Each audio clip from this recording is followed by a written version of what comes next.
Hello, hello, hello, and welcome to today's edition of the Cheap Pop Podcast, brought to you by First GenXers Presents. And I tell you, man, we are in for a hot one this week. Mm-hmm. There's been a lot going on. We didn't get a chance to talk about WrestleMania Night 2 last week because, other than predictions, because we went on before. So we're going to get to night 2 tonight, and then we're also going to get to Raw and SmackDown. But first, we're going to kick it off over there on Disney Plus. Y'all know that's right. That's right. We're going to kick it off with a little Daredevil season 2 while they're off shooting season 3 on us. An episode titled Requiem. Gentlemen, this episode had a lot of key moments to it. A lot of key moments, including the introduction of an old face in a new place. Well, not so new place. Um, and you know what? We'll start there. Uh, Throughout this episode, a lot of kind of weird things happen, but this to me was one of the cutest and weirdest all at the Oh, same time as we were and introduced fun. Yeah. to Jessica Jones into the Welcome Daredevil back, universe again. Jess. Oh, As and yeah, go on, Dave. yeah, can we talk about how cute Danielle was, Jessica's Yes, baby with Luke? yes. Yeah, absolutely adorable. As Uh, the task force tries to take Jess down to bring her in, and they toss a flashbang into her house. And mm-hmm. Danielle just kind of picks it up. It's just beeping, and she's like, "Ooh, doo, doo, doo," and just waving around, playing like it's a magic wand, running around. Meanwhile, Jess is outside throwing bodies around. You're seeing task force members attack Whee! the wall, yeah, everything like that. And then Jess comes in and safely disarms the flashbang, and it's yeah, it Well, got it ratchets things up a notch, yes, and also fantastic reintroduction of Jessica. We see where right. she's at now. Um, we see that she's still the same, Mm-hmm. and I love how she is now the intel gatherer for the resistance. As when she Yes. goes back to meet with Matt to sign up, um, she talks about she investigated a lot of what's been going on and fills him Mm-hmm. in, even giving him some stuff that she got involving U.S. intelligence services and their connections with Fisk. 100%. Now, Saint, before you go, I'll talk about this one little thing before you give your thoughts on that segment, on the baby, on the segment with the baby. I was telling Rune Squire off air about how, to me, one of the most amazing things about the way it was shot, and I'm not a executive producer, I'm not a producer, I'm not a videographer, I don't know any of this stuff, but to me, the way it was shot gave Easter eggs to some people and meant things to some people but did not to the others, because they're in the beginning of the segment with it. They focus solely on the child. The child is the primary thing. Even when they kind of tilt up to show that an adult is there, they make sure not to bring the camera anywhere up above here. And so for those in the know, they were fully aware from minute one that it was Jessica Jones. But for those of us who may not be in the know, it was a great way to introduce her by keeping her off screen all the way until that last second when she comes in to take the flashbang away from that baby and defuse it. Uh, and it, to me, that's part of what made it such an amazing introduction. It's not just how cool they made her look, but just how they chose to leave you kind of wondering, like, what the hell is going on, right until she walks in the door and you see her face, and it's like, yeah, now it all makes sense. Yeah. But Saint, your thoughts on that scene and how you felt about it. Oh, the scene was excellent. I mean, let's face it, just like you pretty much said it, that the whole scene was focused basically on the child with banging this flashbang and but Right. absolutely has no fear of it. Yes. Yeah. So we just want to know, is this Luke Cage's daughter? Oh yeah. Yeah. Oh yeah. Yeah. Oh yeah. All right. So we also had the return of, and this is what we all predicted. And at the end of the last episode, at the beginning of this episode, Vanessa has now passed away. And so we have the return of the kingpin. Mayor Fisk is now slowly but surely, and by the end of this episode, fully becomes the kingpin in all Again. his glory once again, with the white tux and the whole shebang. Not tux, but the white suit. Yeah. And so it was a great transformation to watch. Like we all kind of saw it coming. But Saint, kick us off with your thoughts on this particular this particular progression with the character. Okay, well, let me just say this. There's a lot of focus.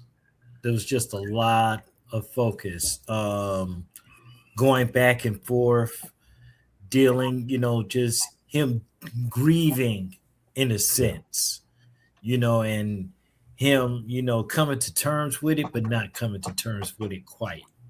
You know what I'm saying? It's like I feel you. he's there, but he's not there. But he knows He kills the doctor. Yeah. That's kind of fucked up too. But that was extremely. But and I feel he should have known that was coming. But I just tend to think that the whole story, because I was glued to the entire episode and exactly where it was going, and just leading up to all of these moments. Right. And the good fight, by the way. Oh yeah. Oh yeah. That was before we get to the fight though. Why should the doctor have known better? Because as far as the doctor is concerned, this is Mayor Wilson Fisk, the guy that saved New York, philanthropist, businessman. He's trying to be, do his doctoral duties and, console a grieving husband. And look what it got him. Yeah. And look what it got him. A most gruesome death you can think of, being hugged by a big man. Oh. Just hugged way too hard. Yep. Like a rabbit in the arms of, what was his name from Of Mice and Men? Lenny. Yeah, that dude. Lenny, yeah. Like forget the bunny rabbit. Don't get me wrong. Like I understand what it was supposed to represent. Right. And I love Buck's and Buck's friggin' like reaction, like, all right, well, clean this shit up. I got clean up. Damn it, I just got rid of 2 bodies. But at the end of the day, like the funeral, it was all moments. And then when he lost the government, the governor's total backing, is when he completed kind of his turn into and what I think will eventually end up with Kingpin going to jail and no longer being mayor, probably by the end of this season. Yeah. It's pretty much almost a given that Fisk and Matt are going to be going to jail together at the end of this season. At the end of the season. All right. Yeah. All right. Well, we got 2 more episodes to find out. Yeah. What else? And the protest in front of City Hall. Okay. Yeah. No, we're gonna get to that real quick. There was one more subject before that. The conflict between Matt and Karen over Bullseye was a truly kind of pivotal moment, because she was ready to kill his ass. Yeah. And rightfully so. Yep. He took one of her best friends. Saint, give us your thoughts on the struggle between Matt Murdock and Karen Page. Over. Oh, that was a Karen great Page over, yeah. That was a great moment, because there was a real true moral dilemma on what is truly right and what's truly wrong. And that little bit of gray area was really, was Is it really really right murder if you're there. killing a murderer? Yep. It gets down to, we are so used to in comic books, heroes not killing anymore. I mean, when you look at the original Batman stories, Bruce Wayne was gunning down criminals with machine guns, with actual guns. And it's like, I hate to take a life, but oh well. I will say this. Yeah. I enjoy the duality of superheroes in regards to death. Right. Because in one right, you have the power to stop bad people from being bad people by ending their life. Yeah. But on the other side of that, who are you to be the one to decide whether or not they live or die? There's a duality to it. Because and I think that's what people like Matt Murdock struggle with, is, do I have the power to take this person's life and end this for good? Yes, I do. But do I have that authority, that agency to do so? Mm-hmm. And I think that was totally kind of a center point to the Karen Matt kind of debate there. And it gets into Matt's extreme Catholicism guilt and his upbringing, and Karen realizing that you don't let a mad dog run loose in your community. You have to put it down. Sometimes there are people that have to be killed. And that's, as they stated, that's the Punisher style of thinking. Right. But the Punisher is just completely we'll get into that later, but it's just like that's Steve Ditko, Mr. A, objectivist point of view. It's like, well, you did bad, so you have to die. It's like, everybody's doing bad, gotta die. Yep. What's hilarious to me though is, I've never understood this, and this is just a small side tangent that will go off for a quick minute. The thought process behind, I need to kill to wipe the blood out of my ledger. But you're adding more blood to your ledger as you're trying to. I don't understand that dual sideness to it, where I can only redeem myself by taking more lives. Like, even if the lives are bad guys, like, how do you reach redemption by taking life? It depends on your only superhero who does that. It depends on your definition Punisher of redemption. No, I'm just saying the Punisher is not the only one that does it. Like, there are multiple comic book characters built around this premise. Yeah. All right, Red Hood, Moon Knight. There's so many in there that do it, and it all comes down to what redemption is, and you've got, then there's two kinds of superheroes being forced to kill. Okay, Superman does kill Zod, Ursula, and Non in the comics by exposing them to kryptonite. Okay. Because that's the only way he can take them out. As opposed to Zack Snyder with Superman killing Zod just for the shock factor. And he wanted the shock factor from the audience going, Superman killed. Yeah. But then Captain America is unaliving Nazis on the regular, and it's like, like, but that's the thing with it is like, I think that's an eternal question. We're not going to answer it here. There's no way for us to answer it here, but that's an eternal question of superheroism. Is like, who are you to decide that this person dies, and are your reasons good enough? you Yep. know, and so, but anyway, moving forward to the final The part legacy that of the Dave brought. Comics Code Authority. Yes, I want to say, but what Dave brought up a little bit earlier, and we can talk about now, is the riot at City Hall as Yep. as New York begins to turn on Mayor Fisk, Right. and it was insane how the parallels like to other things is just amazing. Like Mhm. for me, the most shocking scene in that entire sequence is when the dude gets the phone call when When Doyle whatchamacallit, Doyle gets the phone call and he goes, "Yeah, kid, I know all about it," but and just offs the kid, and then he's like, "Oh my God, they killed him! Get Yep. ready, get ready!" And he's like, Yeah, weapons free. "Did Yep. he really just do that? Did they Yeah. really just do that?" Yep. You know, it's like the same situation with Andor. It's not that Daredevil predicted this stuff in real life. It's just the writers for Born Again and Andor both understood fascism and authoritarianism and how these systems work.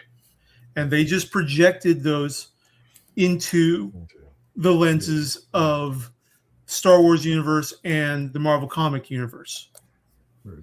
And all right, Saint. Hold on one second, Dave. All right, Yeah. Saint, go on and give the shout outs.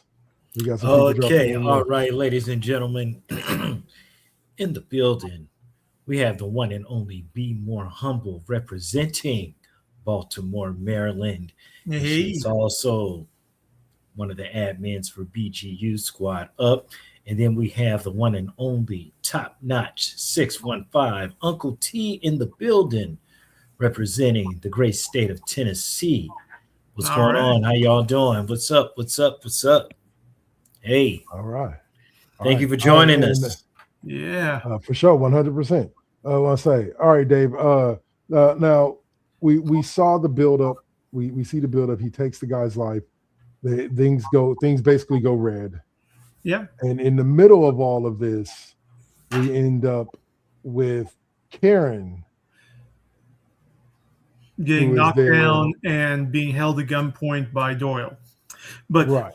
Before that, what gets the crowd riled up is on City Hall, on two separate giant projectors onto using City Hall as a giant screen. We've Yep. got the testimony of those that were imprisoned at the Red Hook facility. Yep. Their testimonies on video, and that's what starts setting the crowd off and leads to the Fisk administration giving the orders to, push crowd back no matter what it takes. Yeah. And, people who die, they die. And that's just insane. I love the scene and how it was shot of Fisk standing at the window looking down like and hearing people, just the people who were cheering him, like literally one day before, having turned against him. And Just it gets just all into every single one of his psychoses of persecution, of people not understanding what he's trying to do. And it doesn't help that Vanessa is not here to balance him. Exactly. Yeah. And Saint, your thoughts on the riot at City Hall and the role it's going to play moving forward.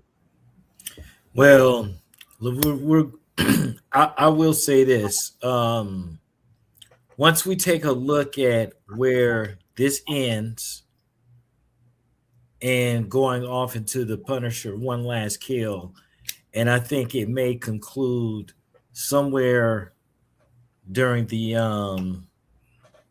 Spider-Man movie. But honestly, the riot, it was like I guess it was kind of a necessary evil in a sense because you kind of found out, You guys what was show that, really, yeah, the common people yeah, have a boiling point, yeah, and situation is well beyond that right now. yeah. Yeah. So, for me, it's like have at it, but Yeah. damn, it was good, and we already know that. Of course, dude was gonna find out, so of course he was gonna get taken out. I mean, Yeah. The task force snitches member get that stitches, but yeah, damn, he yeah. kind of went out.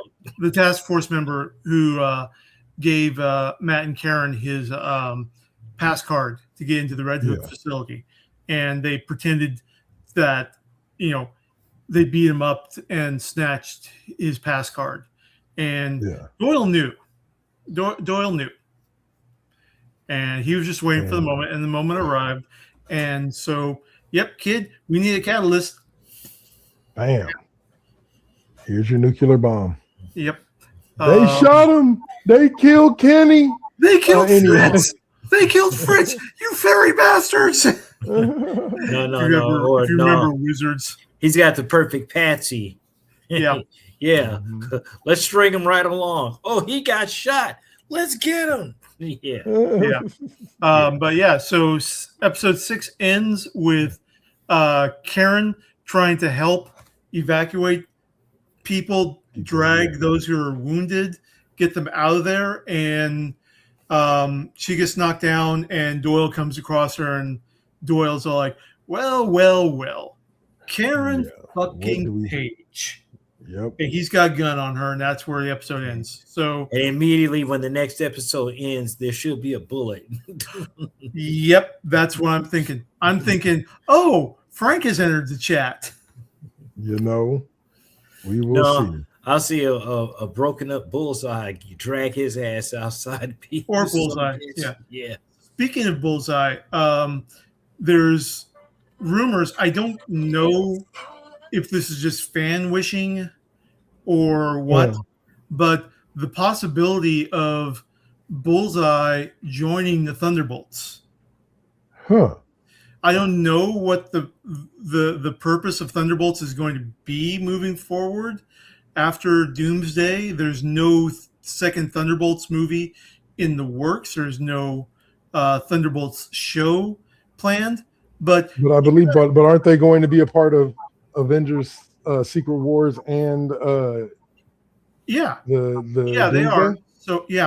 So we'll see. I admit that Bullseye would fit in perfectly with the Thunderbolts. Yeah, I think so. I definitely think so. Maybe. Think about it like this: in the same way the Deadshot fit in with the Suicide Squad. Like, it's not necessarily the parallel stories, but he would fit in the same way. Yeah, I just don't like the Fresh Assassin of Bel-Air, though. That was to me, he was about one of the only good parts about the movie, but that's just me. It's another thing where it's Will Smith cosplaying another character. Yeah, it's you're hiring Will Smith to be Will Smith in a costume, not Will Smith to play a character.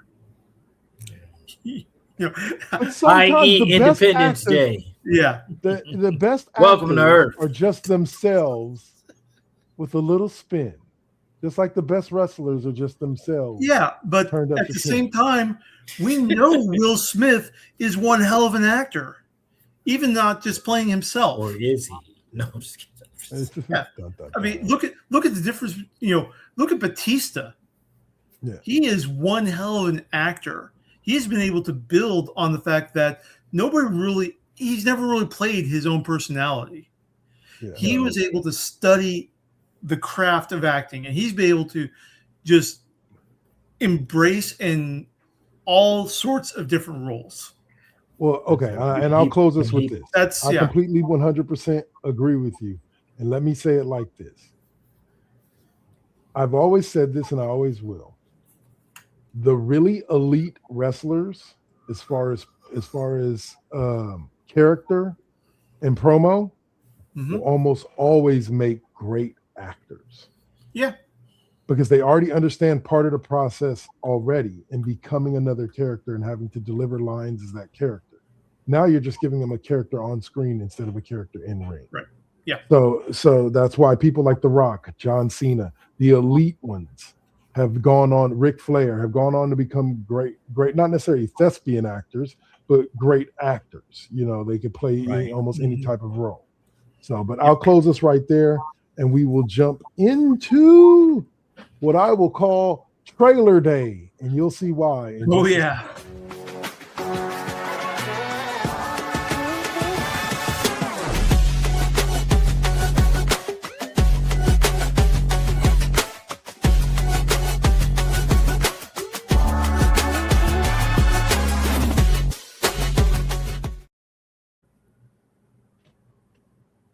All right. I like that little thing. So, yeah.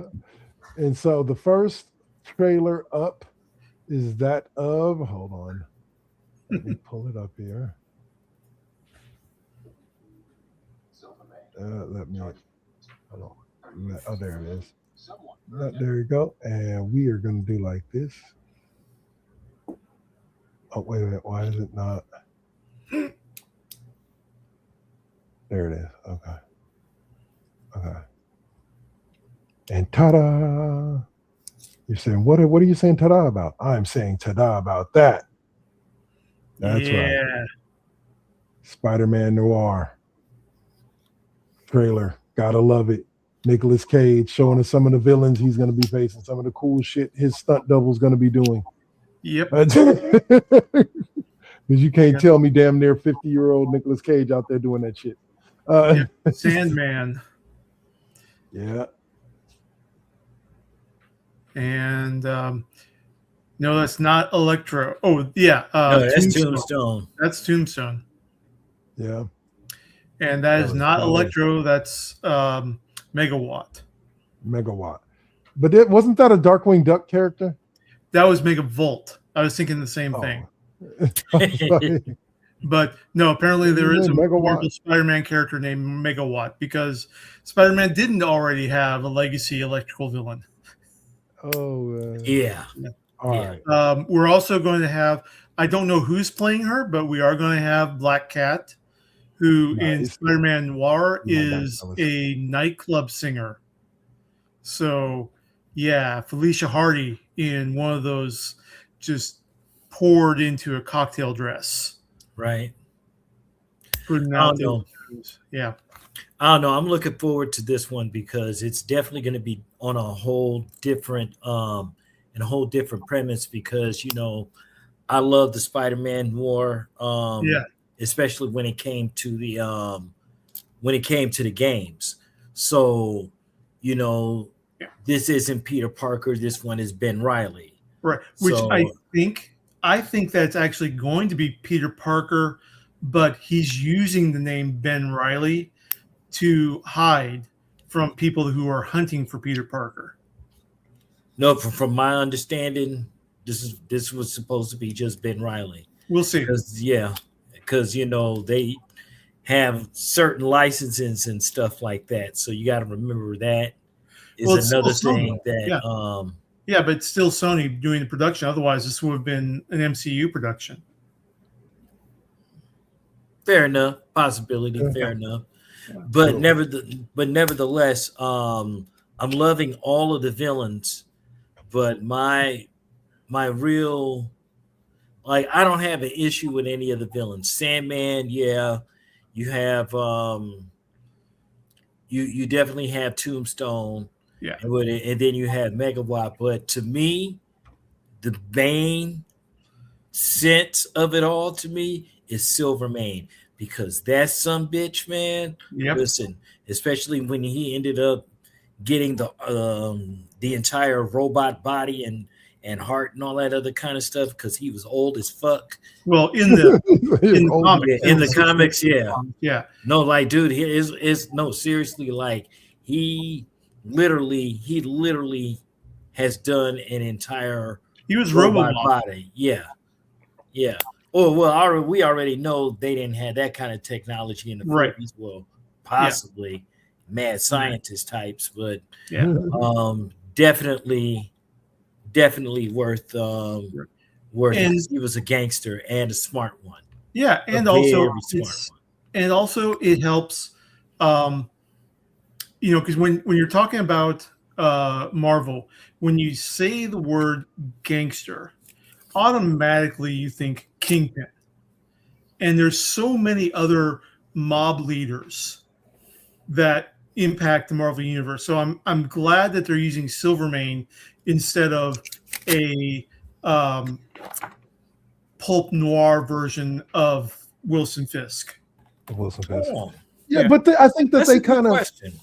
I want to say the MCU kind of broke with the only gangsters being Kingpin throughout the Luke Cage, series. They showed some. That not quite. I mean, we've got you got Silvermane, you got Hammerhead.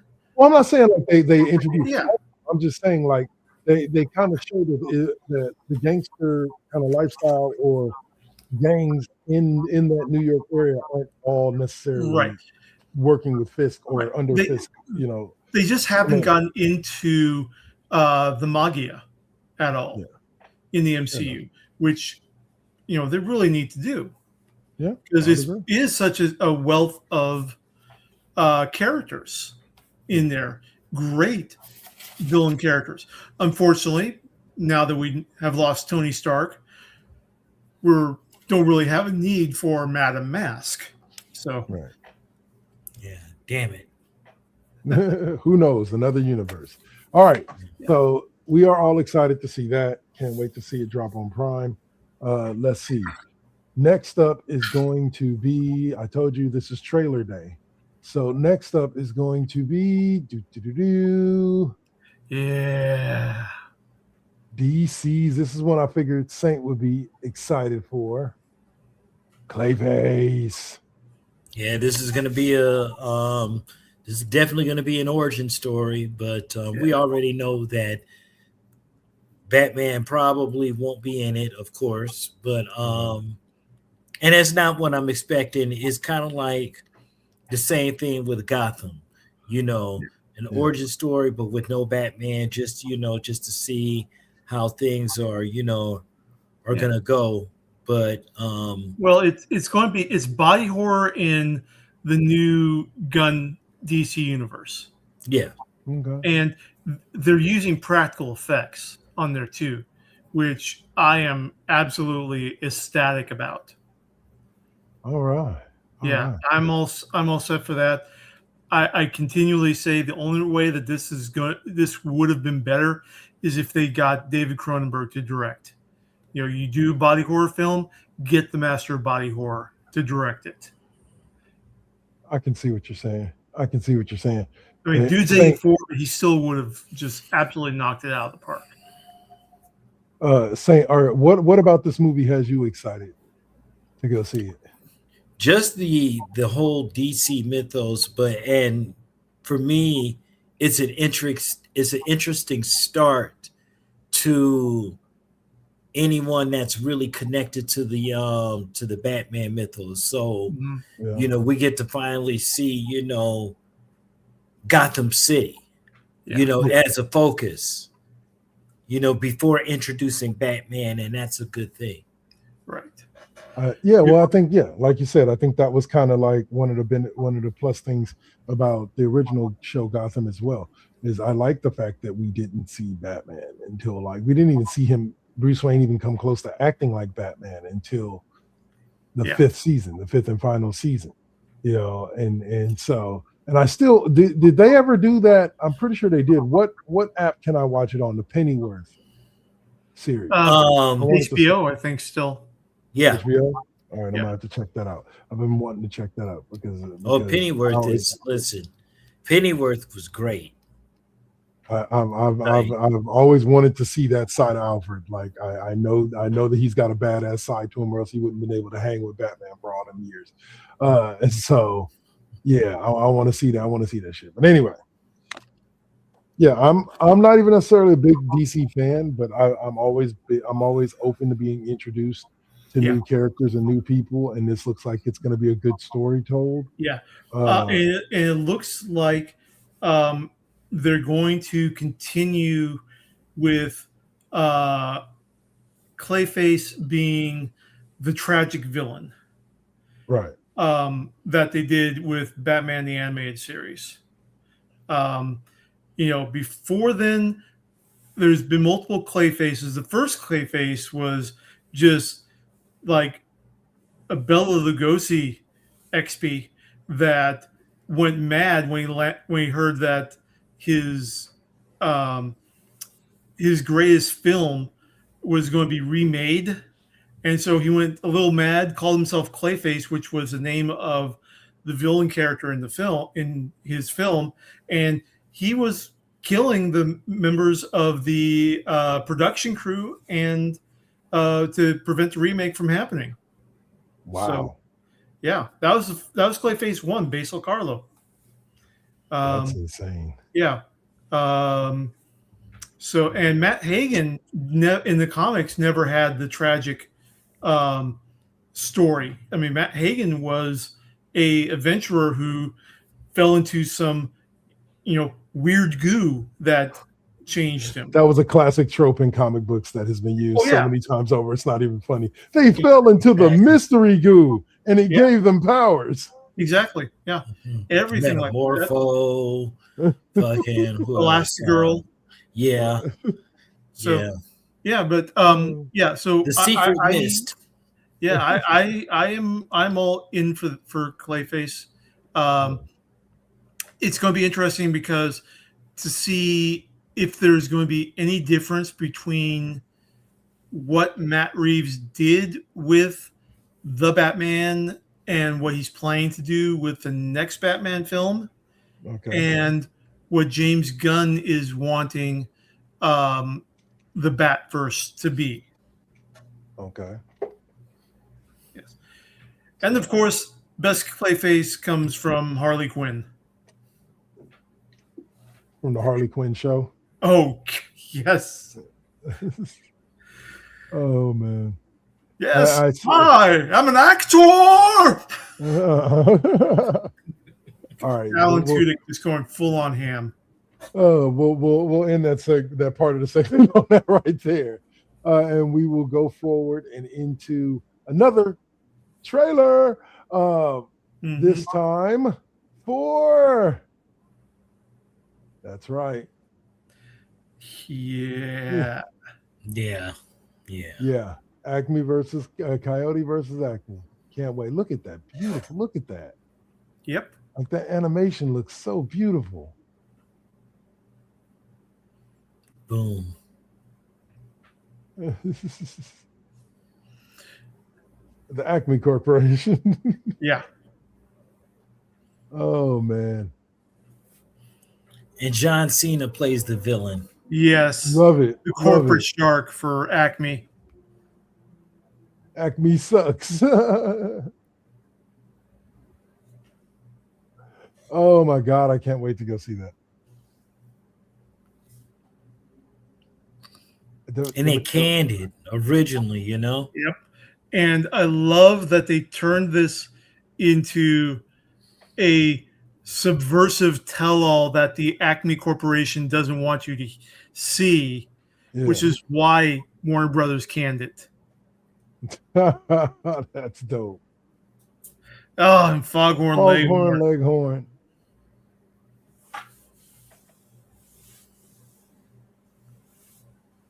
Oh my goodness. Yeah. You know what we need? And this is going to sound really cliche, but after seeing this, I know I'm going to tell you exactly what we need. We need a Tiny Toons movie done exactly like that.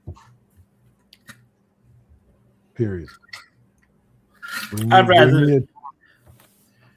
I don't know. I'm kind of partial. I mean, don't get me wrong. I love the Tiny Toons and the Looney Tunes, but I just can't get over the Animaniacs, bro. Yeah, Animaniacs. The Animaniacs revival was fantastic. Yeah, they went ham. They did it right.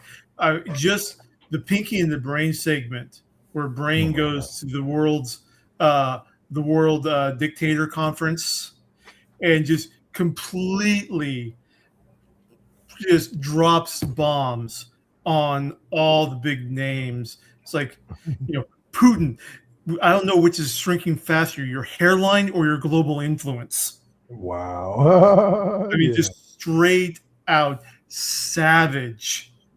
Kim Jong Un. You've got millions of people under your thumb, and all you can afford is that $5 haircut. Damn. Oh my goodness. All right. So the next one is kind of a break from the trailers for real quick. And that is an article that popped up that you shared with us, Dave. Talking about, oh, for God's sakes, the Avengers Endgame re-release is now required homework for Doomsday. Yeah. And why is this so? Let me guess. They added a special cut scene or post-credit scene that is gonna apply because they're trying to push Avengers Endgame even further up the list for the highest grossing movie ever by re-releasing it and then adding that scene to make people have to go see it. You will not get my money, Marvel. Kevin Feige, I will not fall for this. So we have to drag out Sherman and Peabody. So we have to drag out Sherman and Peabody's Wayback Machine to get this stuff done. What the fuck is this? Like, really? Oh man. Yeah. I mean, I'm not a fan of it either. What?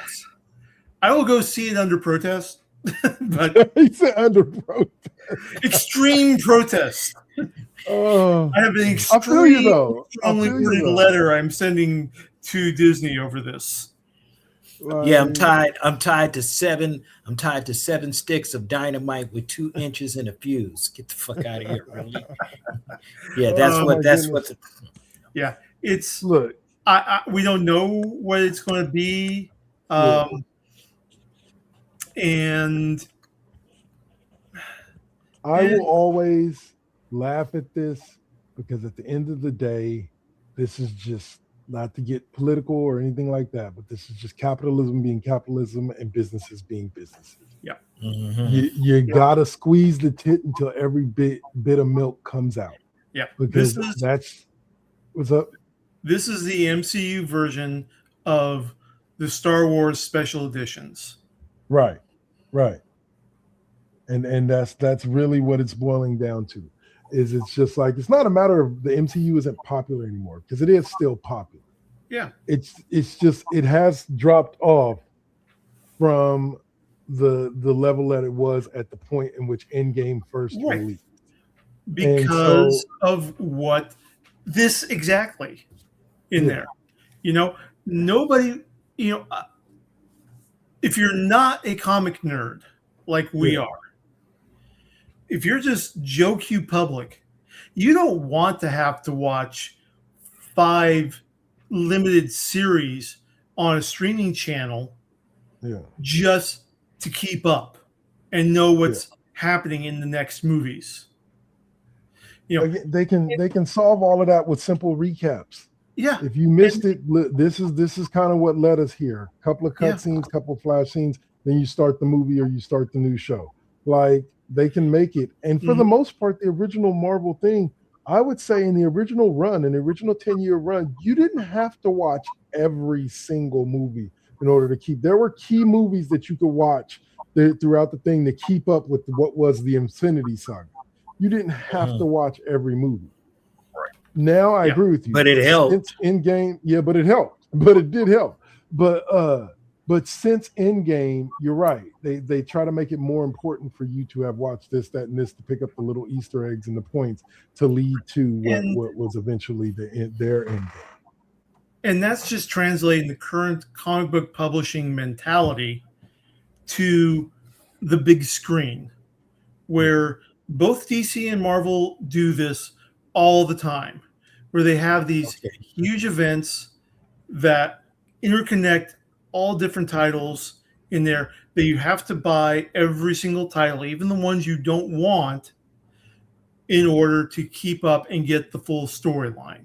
It's like buying music in the 90s and you only wanted 2 songs off that damn CD, but you got to buy the whole damn CD. Record filler. Well, sometimes you'd buy the whole CD and it would be good, and sometimes you'd buy the whole CD and it wouldn't. You would only still like those 2 songs off the CD. But it's usually done just to push some of the titles that aren't doing as well. Right. And it's worse with the MCU because they build their phases going forward with the plans and the expectations of, okay, we're going to have another series of this, we're going to have another season of this, and and then the fan response comes in, and for whatever reason, a show doesn't hit, like She-Hulk. Yeah. And then all of a sudden, they're in crisis mode, figuring out how they're going to rework their plans without another season of She-Hulk or whatever. Yeah. And I think that's where they made the mistake. You either stay the course or you make it too intricate. Yeah. All right. So final words, Saint. Any thoughts on Coyote versus Acme? Are you going to be in the theater for that? Because we kind of got off track. Oh man, I'm going to the theater for that. Like what? Acme, but, sorry, we got over that. Avengers. What? Just what? Wiley? Oh, the re-release. Well, yeah, the re-release. If I can get my hands on that final scene and watch it on bootleg, that'll be fine. But I'm not getting my money for just that one scene. You're gonna see the whole thing, and then special announcement: the Avengers cutscene you didn't want to see. Like, get the fuck out of here, dude. I'm not like no. I'll wait to go see. I'll wait till December 18th. Yeah. And also, I don't think that they're going to show anything that diehard fans of Marvel are not going to be able to pick up by skipping the re-release of Endgame and going into Doomsday cold. Yeah. Well, and here's the thing about it. It better be a Fantastic Four couple of chapters or some shit like that. Yeah. I'm pretty sure it will be something of impact, but it'll be on YouTube within 3 weeks of the movie's release. That too, yeah. And you won't have to go see the whole movie in order to do it. Because there's enough people out there that will, pay that money just to go see it and so on and so forth. That trust me, you'll find it somewhere on the internet if you don't want to. I'm on a budget. Yeah. All right. So let's see. Now back to the trailers, les trailers. And this one is one that I'm particularly happy to go see. And I will be there in the theaters. I don't know about you guys, but I know I will. So, and that is the Super of the Troopers. Yes. Number 3. What? Yes, Super number Troopers 3. Are you serious? Yep. And so I'm hoping that we all get to enjoy that and talk about it on the show, because it looks like it's going to be a good movie. Super Troopers was a great concept when it first came out. It's still a great concept now. But like people need to learn and remember how to laugh, and I think movies like Super Troopers allow you to be able to go back there and do that again. Yeah. So, gentlemen, you want to share your thoughts on the Super Troopers revival? Shit, what? Yeah, go ahead and kick us off. I don't have nothing to say, man. I'm in, dude. Like, all right. Yes, all right. Absolutely. The other Broken Lizard films may not have been great, but the Super Trooper franchise has always been good. I'm looking to the hilarity of Favre marrying Remy's sister. That's the main storyline that's revolving around. Yeah. Oh man. Yeah, that's going to be something that I look forward to seeing. I don't know about you guys, but Favre getting married in the first place is going to be just funny as hell. But what did she see in him? Everything that nobody else does. Yes, Say, absolutely. all right. And you know So they're going to we're be gonna. parodying the uh, Hindu cultural the Desi storylines and the musical dance sequences and everything, and that's Oh I'm yeah, the always up for Bollywood good look. parody. Yeah. Heck yeah. All right. So two more things, or one more thing, and then I'm going to do a quick recap on Invincible season 4. Spoilers alert ahead. Let's see. All right, but one more story. The current era of Star Trek is ending with a fire sale, and this is according to Justin Carter on Gizmodo. That the Star Trek is boldly going to the big screen again, and that means its TV props and costumes can go to the highest paying fans. Yep. Question I have for you, gentlemen, is: would you be willing to pay for something that was originally worn or used on a Star Trek television show? If I had the money, sure. Okay. I would. Okay. Yeah. I would. Yeah. That big of I fans, huh? would. Yeah, well, I mean, I'm a Star Trek fan, so it's like, since the original, and I mean, I've pretty much followed everything, whether it was good, bad, or indifferent. Yeah. Fair enough. So, yeah. Now, here's a question for you to not challenge, but push back against your Star Trek fandom. No, I'm messing with you. Did either of you ever go to Vegas and see the Absolutely. Star Trek? Whatchamacallit at Absolutely. I forget which hotel that was. Was it the Hilton? Yes, Mhm. absolutely. And you could walk through that thing and see every ship from the original Enterprise on through the most recent. I believe Next Generation was the most recent at that time when I went. When Yeah. one of my friends who is a massive Trekkie was living in Vegas, he got a retail job there at the gift shop. Heck yeah. And here's the thing: when you joined, part of your intake process is you have to create the character you're going to play, because you are playing a character in there. Nice. And they build it around what props you may have. And so my boy Mike said, well, I've got a holotransmitter. And the guy goes, okay, so you're a hologram. What? Yeah, you remember what the Doctor would use to move around Voyager? Yeah. It's basically that. And Okay. so you're a hologram? What are you going to do? And Mike immediately said, I'm the emergency retail hologram. And it's like, wait, what? Hologram. What? Think about it. The gift shop is run by a Ferengi. Okay, so what's a better employee for a Ferengi than a hologram? A hologram doesn't eat, doesn't need breaks, doesn't take vacations, available 24 hours on demand. Way to think of it. You're hired. Way to think of it. Pause real quick. Kari, go ahead and give that shout out to our newest jumping in the comment section there. Oh, I see it in the building. Chaos Planes was good. Tap it in. Thank you very much. Yeah. Appreciate you. All right. So, but yeah, let's see. And one of the best things, gags there was at the gift shop, they had an empty space that was labeled Romulan cloaking device. Romulan day. I love it. All right. So, last thing we're going to do real quick is I'm going to take center stage, gentlemen. Pardon me.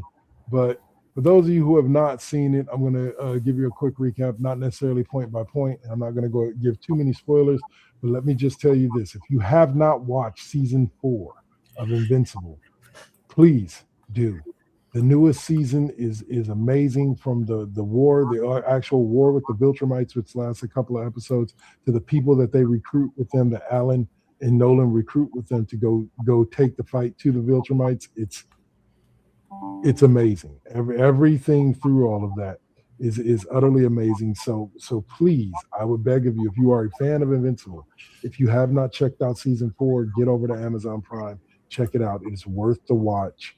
I'll probably be rewatching it all again in order, just because it's that good. Mark really grows up. So does Oliver in this particular scenario, and yeah. And let me just say this: Alan is a lot stronger than that big orange dude looks. Voiced by Seth Rogen, love him there. But yeah, Alan is a beast. All right, so that's it. Just wanted to kind of touch on that real quick. Also, a little bit of breaking news related to Amazon's comic book adaptations. They've announced that Gen Z will end after season 2. Yes, I did see that. Oh, yeah, but we have Vought Rising, and then we have The Boys Mexico. So, one last shout out. Listen to over the past couple of days the Pod Meets World section of audio podcast that in which they did the interviews with the different wrestlers: Kit Wilson, Charlotte Flair, AJ Lee, CM Punk, and Rhea Ripley. And again, I would recommend their short listens, 20, 30 minutes. I believe the longest one is 40 something minutes. But they're good listens. You really get down to the rawness of who they are. And I love the fact that in the AJ Lee episode, they all agreed that they were going to meet up with some of the members of Critical Role and do a D&D session specifically for AJ Lee and Daniel Fishel. And I can't wait to hear that if they ever actually drop it, because that would be just utterly amazing. Yeah. And I found out one more thing about CM Punk that makes me say, all right, Phil, look, man, I'm for you. I can back you up a little bit, because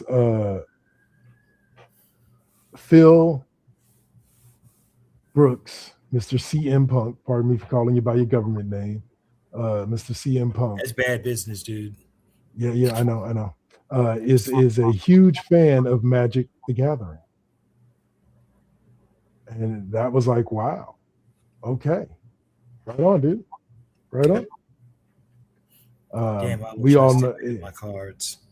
Yeah, my cards are about to go away, and that's sad, but it is what it is. All right, so that's going to do it for us for this half of the show. We are going to take our first and only promo break, in which, if you watch closely, there's a new promo in there. There's a new promo for you to check out. Also, we'll see if you notice it.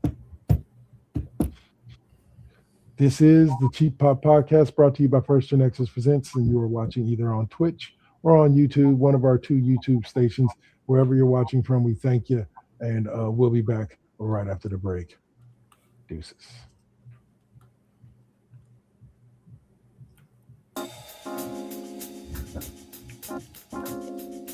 Back at it. Yep, we still doing it. Poetic beat. First GenXers. Gia. Let's get it, y'all. Come on. We back in the building. It's been a long time cooking in the soup kitchen. And I'm chilling with the same. Dropping these beats, won't stop, nope, I can't. Let me get up in the lab, turn it up. Game on with the first GenXers. What's up? Let's flip on the Switch or the Xbox and get up in my zone, I'm clowning. Let me clear my throat for a minute. Shout out to my folks while I'm in it. It ain't nothing but love, it's babe business. I really don't know what's so who ain't feeling this. And this is only the beginning. Now versus then, this is something for the chillin'. Poetic got the joints like McDonald's. I'm loving it. It's the first GenXers. We're now rocking with Poetic Beats. This is the first GenXers production. Get your PlayStations out. Get your Xbox out. Get your Switch out. Let's get it in, y'all. Holla back.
got to keep it. Keep it. You got to keep it lovely. You got to keep it. Keep it. You got to keep it lovely. Sex comes right after the struggle. I ain't even giving up on whatever I wanted. The tragedies I've seen, I can't even stomach. Most of y'all weak as shit and would've started running. Every time I make it back to the crib, I'm thankful the Most High let me see all of it. Grateful I'm lovely, and I'm being real with this. Please don't judge me. I'ma stay on my shit. I'ma keep a grind mode.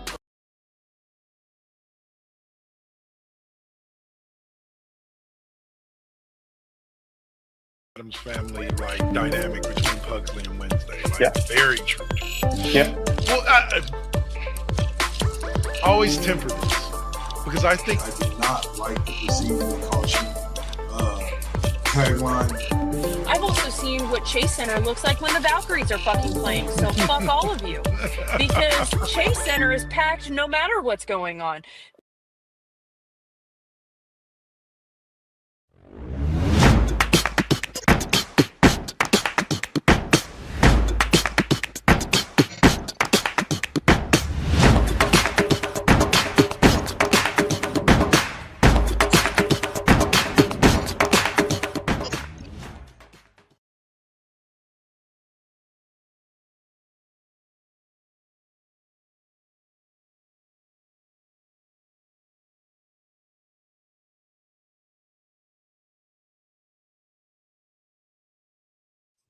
All right, and we are back. We're back, Jack.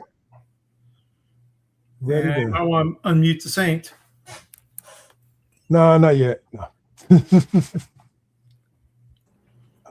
There we go.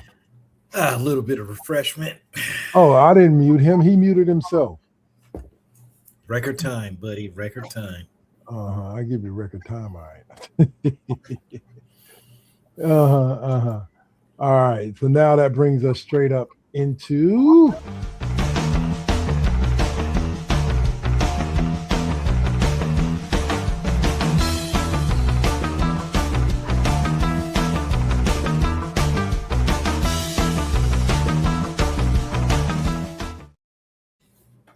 all right. SmackDown Alley.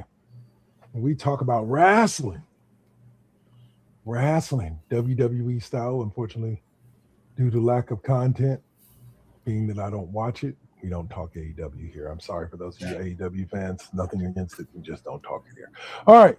So we're going to finish up our WrestleMania coverage and talk a little bit about WrestleMania Night 2, which had a completely different look. And I kind of like the way that they introduced it with Cena coming out and them kind of like him waving his hand and them destroying the kind of look that they had for WrestleMania from the night before, and then the new kind of digital look popped up, and it was a great way to separate the two nights and make each night its own individual spectacle.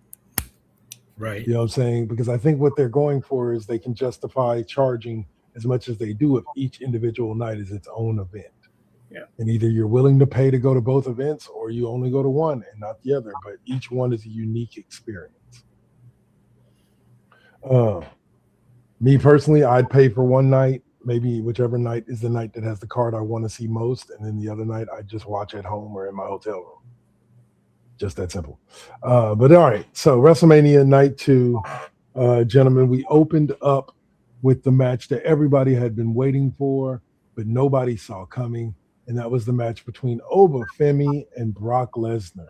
Not only does Oba get the win, but Oba gets the win in what can be considered squash fashion, where he just basically like he no-sold a bunch for Brock Lesnar and chokeslam Brock Lesnar right into the fall from grace, and 1, 2, 3.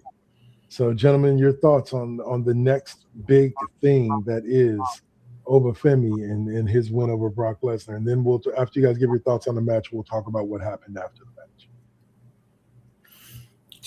It was a wrap. Yeah. Oba Femi came in, he saw, he conquered, and made Brock Lesnar unlace his boots and tell him to take the long walk. You know what I'm saying? That was it. Dave, your thoughts on the match? Yeah. It's pretty much exactly what I was expecting, which was two big guys slamming the hell out of each other. And, it was a great passing of the torch from Brock to Oba. Oba is now the big bruiser. Yeah, well, he's the next big thing, which was a tagline that only Brock Lesnar has ever held in the WWE. Oba is now they're using it with Oba. He is the next big thing. Yep, agreed.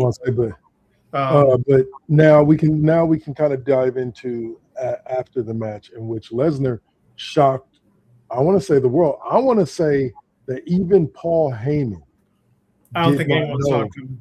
What happened, or what? Yeah, he even said he's there to make the next superstar. He did say that. Chaos Flames. But yeah, like he the reason why is because you have the moment where Brock's taking off everything. It's all sitting in the middle of the ring. Paul Heyman gets in the ring to come hug Brock, and Brock goes, basically signifying to Paul, like, yeah, no, this isn't fake. Like, I'm done. And it was in that moment that I kind of realized, okay, like I understand. This is the way he wanted to go out. Brock's an old school guy. We've said that about so many people. John Cena, AJ Styles, they're all old school guys. And I am 100% glad that he did not give the rub to Gunther. Yeah.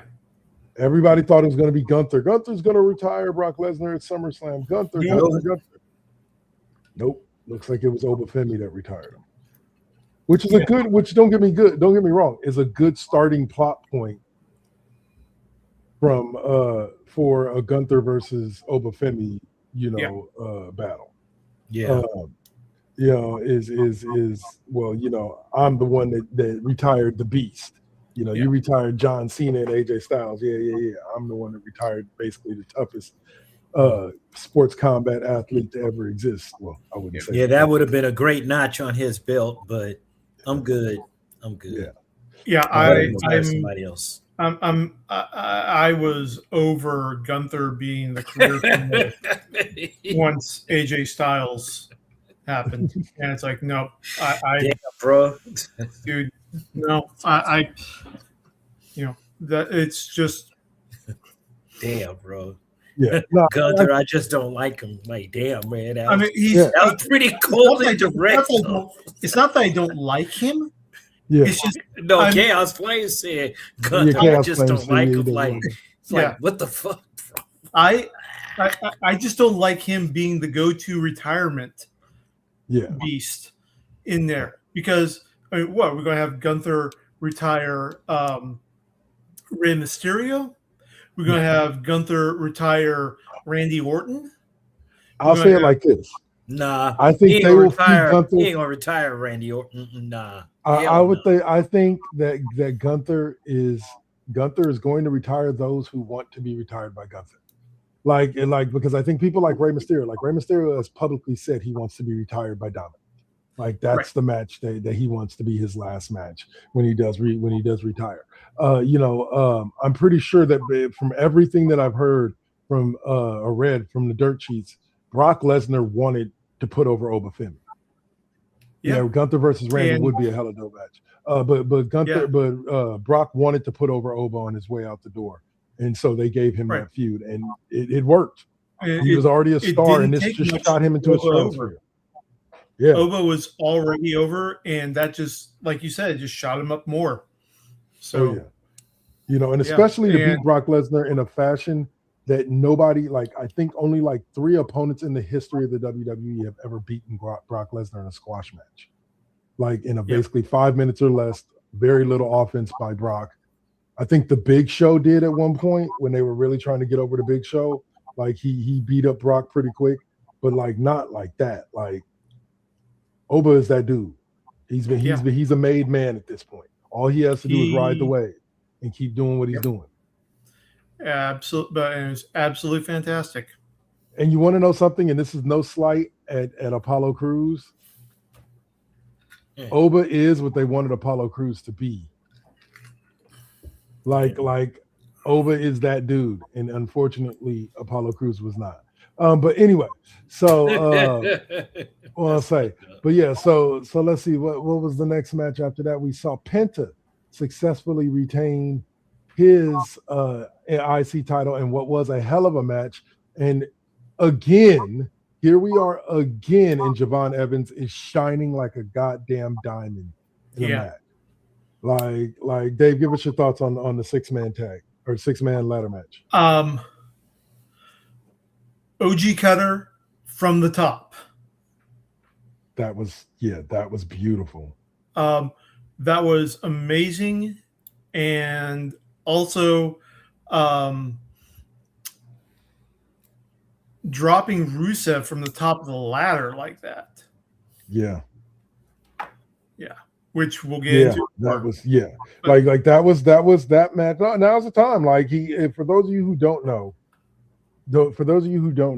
like Javon Evans hits this move where Rusev basically like hits him with a Machka kick and kicks him out of the ring. And then Javon Evans gets up as Rusev is going up towards climbing the ladder to go get the IC belt.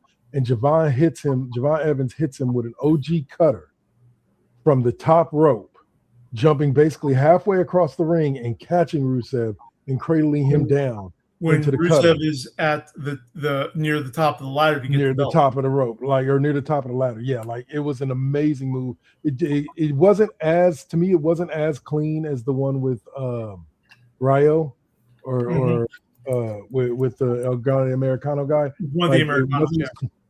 It wasn't as great as that one. It wasn't as clean as that one because Rusev had to like stick his neck out to safely do that move. He had to but Rusev's look of surprise on his face is what got me. That's what made me laugh. Is Rusev was like, as he was getting like OG cuttered, he's like, oh my God, like that he was able to jump and do that. So even his opponents, as he's hitting moves on them, are impressed by what he's doing. But yeah, so I was highly impressed. I was actually rather happy that Penta retained. Yep. Like I like the idea of Penta as the IC champ. I've always liked the idea of foreign, not gimmicks, but foreign characters within wrestling holding the Intercontinental Championship, because that should be the championship that means the most to them. Yep. Is the Intercontinental.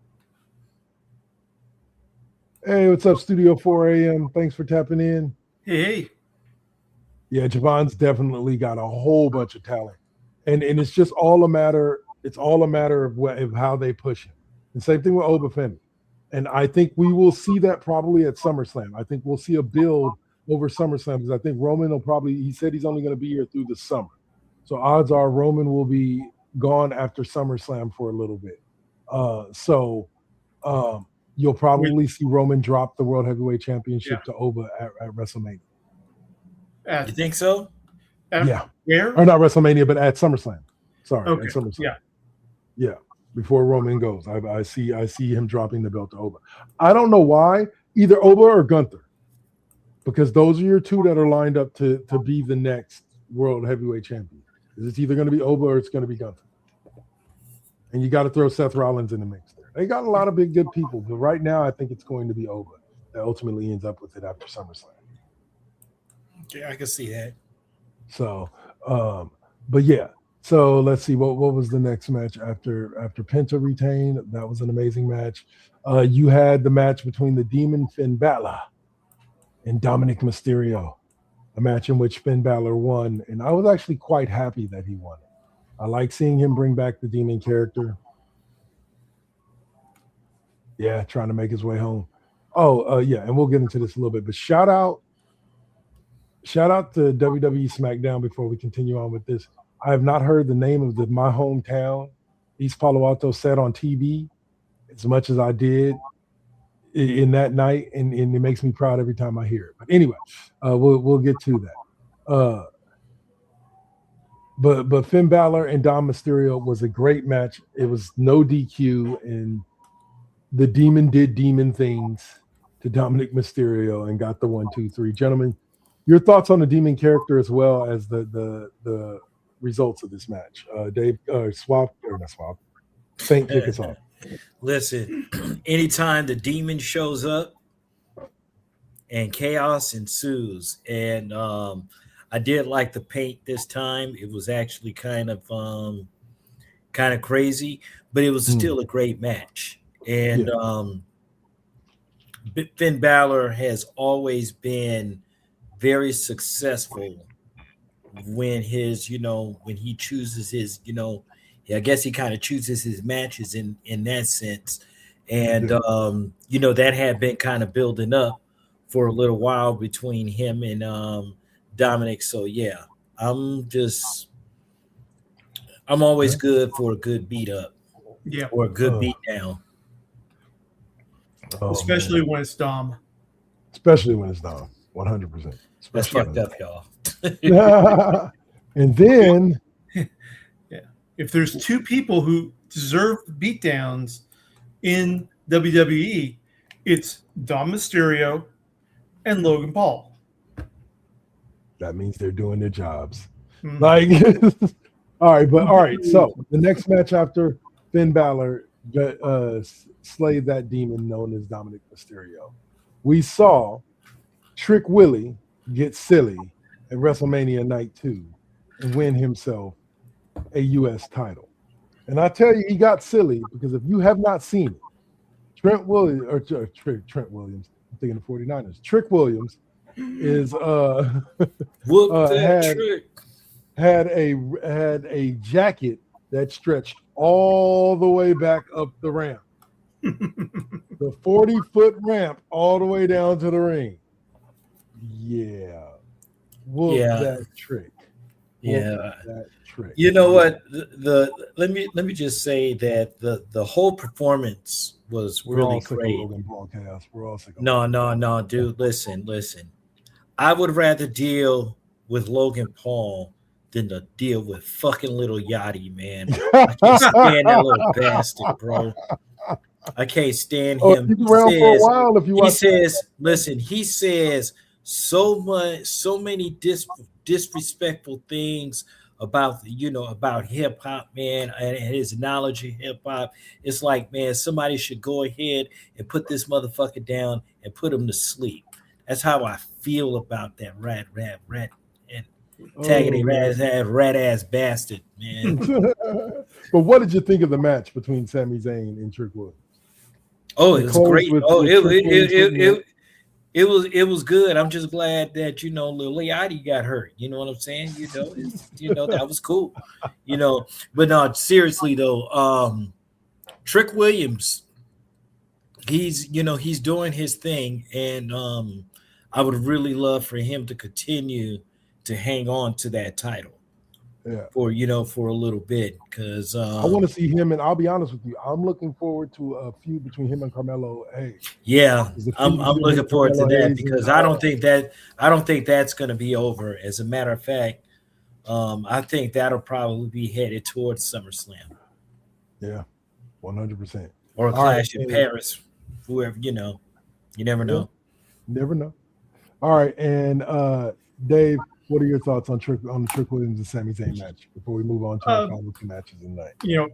I'm a Sami Zayn mark, so upset that he lost it, but glad that he remained a fighting champion. Hope that Trick continues that, being a fighting champion with the U.S. title. Well, Trick has already said that there will be no universal or there will be no open challenges. That's okay. Yeah, he's already said it. He said they will decide who Trick faces. So booted them already. All right. So this match I liked for multiple reasons. One, because it starred two beautiful women. And two, because it was actually a great wrestling match. Rhea Ripley and Jade Cargill put on a hell of a match. To me, that match had the best finish of any match on either night. And what I mean by that is, if you did not watch the match finished with Jade getting the upper hand, going to put Rhea into Jaded, and Rhea jumps up and then slips through Jade's legs while grabbing her hand, effectively bending Jade over and putting her in perfect position for the Riptide in the win. That finish was the cleanest finish of the weekend. What are your thoughts, gentlemen? I agree. Yep. Yeah. I agree. That was definitely on hit. But yeah, I like the fact that Rhea Ripley, Rhea Ripley's matches when they come to an end and she ends them, it's just like It's a the period. smoke. It's the smoke. The smoke is clear. You can go ahead and leave now. You know what I mean? Like, My thing is now jumping ahead to Raw, where Io Sky was giving tearful farewell to Rhea. I guess Rhea is moving to SmackDown now. Yes, because she held the smack because there's a brand split. The two Okay. brands are not the same anymore. So when she won the WWE Championship, she's now no longer going to be on Raw. She'll Okay. be on SmackDown. Well, no. Anyway, but yeah, great match. Lots of great, wrestling, and again, the beauty of the modern women's division in WWE is that they're showing that they are just as capable of being just as brutal. They're not just there for TNA anymore. Right. They're not. You know, They're not gimmicks. They're not managers anymore. They're I mean, actual. sure, you get you get the poses and everything with the asses on primarily on the camera focus. You get stuff like the Devil's Kiss, but they're still great technical wrestlers. Oh yeah, well, what it is that you're in this different era. At the very beginning of the kind of women's wrestling era, you had beautiful women, but they were really used more as ballets, and they weren't really given. Right. And then you had the Alundra Blaze situation where they really started to give women time in the ring and time on shows to showcase what they can do. And then you ran into the Divas era, which was kind of a hybrid of them being like still with the bra and panties matches and managers, but they're giving them more TV time, more time for segments, so on and so forth. And then you had the Trish, Mickey James, like Lita era, where women were more it was more focused on in ring. Now you have this mixture of women being these beautiful personalities, but at the same time being able to wrestle in ring. Like you can say all day that you do not like the Bellas and their personalities, but you cannot tell me that they do not know how to wrestle. Like they are not the best female wrestlers in the world. There are plenty of female wrestlers that are way better than them, but they know how to go. And so give credit where it's due with people like that they wouldn't have made it as far in the wrestling business as they did if they didn't know how to wrestle at all and they were just garbage. They would be hurting people all the time. Anyway. One thing I think WWE is lacking is a mixed tag team. I mean, I know that they've had them in the past. They used to have a thing called the Mixed Tag Challenge, like where it was a tournament that they had where they put having that as a regular belt, I think would be great. And technically, they do down in NXT. They do have the Unity Championships. They're just not really pushed. I don't know if they decommission those or not, but they used to have the Unity Championships in WWE NXT, which was always it's a pairing of a man and a woman. And with AAA, technically, they have the intergender tag team championships, so people can win those. We'll see. But yeah, congratulations to Rhea. I hope that she has a great run. It started off kind of rough if you watch SmackDown, but we'll get to that in a minute. But all right, so we had the main event of the evening, a match that I don't care. Mr. Dave Meltzer gave 5 stars. I gave it 10 stars because my ratings thing matters more because I have more stars. But it was an excellent match. It was storytelling at its best, not a lot of interference, and they gave you everything that you wanted out of both men. And just a quick side note, listening to the CM Punk interview with Pod Meets World with Daniel Fischel and Will Friedle. CM Punk really backstage, they don't like each other. CM Punk and Roman Reigns, they don't. I don't know what the beef is. Maybe it's the stuff that he said on Colt Cabana's podcast, but they really don't like each other.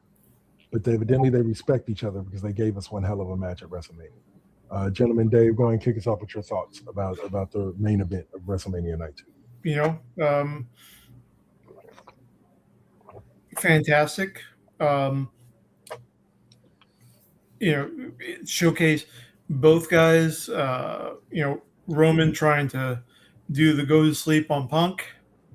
You know, it really underlined the rivalry between the two, where you know they're trying to steal each other's moves. But yeah, it happened. It ended how it ended. Yeah. You know, I'm a Punk mark, and you know, good to see. I didn't want to end, but you know, if it's going to have to end, I guess Roman is, you know, the first choice of the roster for it to end. I'd rather see Roman get than Gunther. Oh, it'll end up in Gunther's hand. They're building that for a reason. Saint, I'll say, Saint, your thoughts on the main event of WrestleMania Night 2. Wait, what? Are we serious here? Like, come on, man. Roman Reigns, man, was like, he was trying to take care of business. Like, he gave 0 fucks in that whole match. Mm-hmm. 0, like nothing. Like it was over, and he had to bow down. Like what? But seriously though, it was a great physical match. Yeah, I mean, a lot of the matches, you know, especially the main event, you gotta give them what they want. And I'm gonna tell you, I think that we got what we wanted this go round, because there were a couple of matches that were kind of like, yeah, you could have, you know, passed me on that one, but night 2 was definitely on point. Oh, must see, huh? Yeah, I can agree with you there. That even down to the main event, all of it was must see. All of it had something for you, for somebody to be hooked on, and yeah, like 100%. Let's see what happens with it and roll with it as WrestleMania rolled us right into Monday Night Raw. Yep. We'll kind of touch on a couple of quick points to get through Raw. One of the main points of the evening was that the Bloodline reunited. Roman brought Jimmy and Jay back into the ring. And Gave them a speech that was a repeat of a speech he's given before at the Shield. Like that, apart we're like this, together we're like this. Yep. And we can run this bitch. And I think we're going to see a formation there. But going ahead, Jacob Fatu stepping in at the end and making his claim to the belt, and Roman just saying, "Anytime you're ready." Well, here's the thing. And apparently, it's going to be what's the next pay-per-view? Backlash. Backlash. We were building to that. You got the Bloodline reunited. Jacob comes out. He does specifically challenge Roman. Roman didn't tell him, I'll see you win. Roman said, I don't think you're ready. Show me that you're ready. And that tied into something that happened on SmackDown that we'll get to in a minute with Jacob Fatu. But he said, show me that you're ready, because I don't believe you're ready. But when you feel you're ready, we can do this.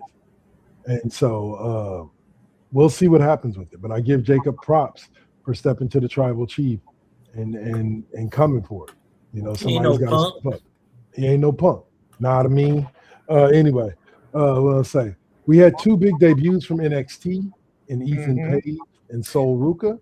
First of all, can I just say that the Raw opens with Obafemi coming out. Yes. Stepping out, perfect suit, like he's Cody Rhodes, and just looking magnificent. And he doesn't even have to say anything. He just gets in the ring, stands there, lets everyone chant his name, back out. Yeah. You know, it's perfect embodiment of, like, you don't have to tell people you are the king. When you tell people that you're the king, you're not necessarily the king. So Well, that and- was he is the ruler now. Yeah. Well, and yeah. Well, I was gonna get back around to that, but yes, Oba opened up the show with the classic big promo from what was basically the biggest match of the night, which was Obafemi and Brock Lesnar. And yeah, he came out and he had the crowd in his hands. Like I said, I haven't seen a wrestler have that much control over a crowd since Roman Reigns came out the night of WrestleMania after he beat The Undertaker. The Monday Night Raw after WrestleMania after he beat The Undertaker. And they wouldn't let him get a word in edgewise. So he let them boo him out the building and then proceeded to, when they gave him just enough time to talk, all he said was "This is my yard now," and dropped the mic and went and did his thing. So Oba kind of gave you the same thing. I showed I am the ruler, and Oba, Oba, Oba, oh yeah, and it's such an easy and very much catchy tune. Oh yeah. And rhythm. Yes, I. Stop it! You know you was in your room. Yeah, whatever. The Nigerian Nightmare Obafemi. But anyway, getting back to the NXT debuts, we had Ethan Page and take on Javon Evans, continuing their rivalry from NXT, and we also had Sol Ruka take on the new World Heavyweight Champion, Women's Liv Strip Morgan. Champion. I love Sal Roker, man. Women's World Heavyweight Champion. Oh man, Soul Snatcher. She was handling business. She was really. She showed up. She showed Liv up, and the only thing that saved Liv was the interference of Zarya. Yeah. I think she would have probably gotten the pin on Liv, but I like the idea of having Zarya come out and kind of how Soul got out of that oblivion in just one fluid motion. That girl can go like her. Yeah. You know what I'm going to call her from now on? Mm-hmm. She's Gumby, damn it. She is Gumby. Well, I mean, the way she rolls her body around and moves her body around to hit the moves that she hits, she's Gumby. She's a trained gymnast and acrobat first and foremost.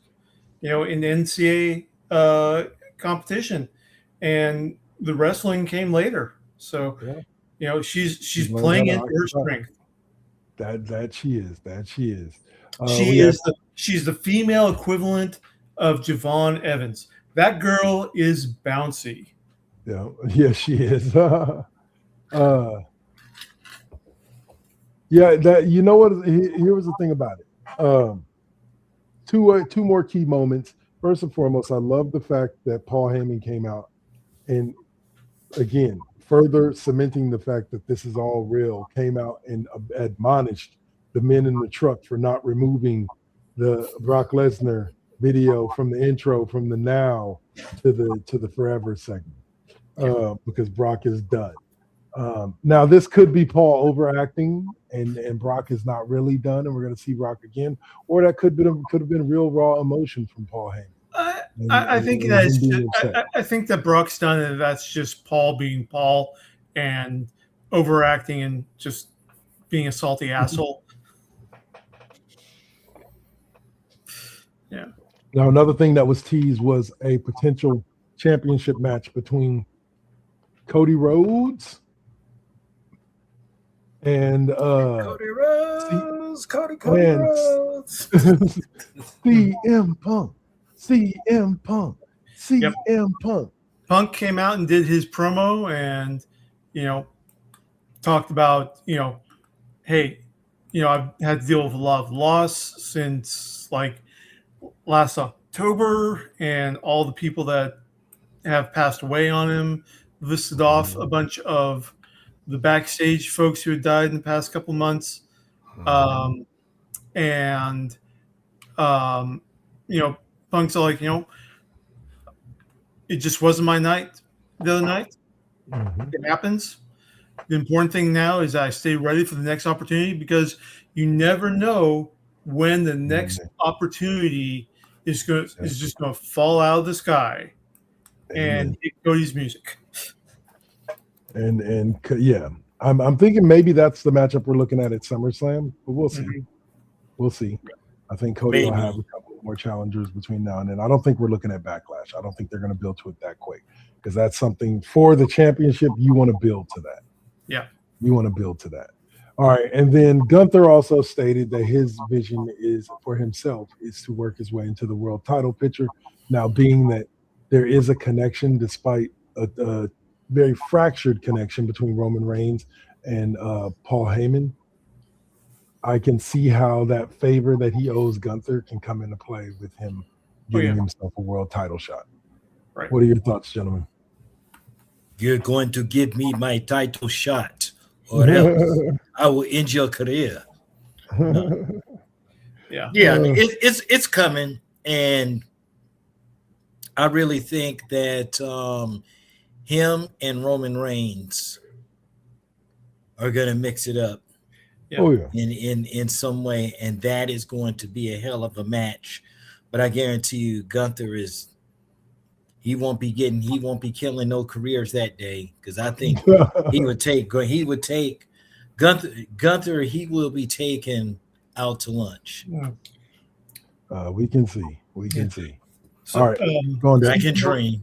Something that we sort of skipped over with the Ethan Page Javon Evans match, which was great, but Rusev did a run-in to try to brutalize Javon Evans. Yeah, So that's going to be a feud for Evans. for Evans down there. Yeah, I believe after he wins the U.S. title, it may be. I think eventually he's going to win, not the U.S., but the Intercontinental title. I think Javon Evans is most likely your next Intercontinental champion. But let's see.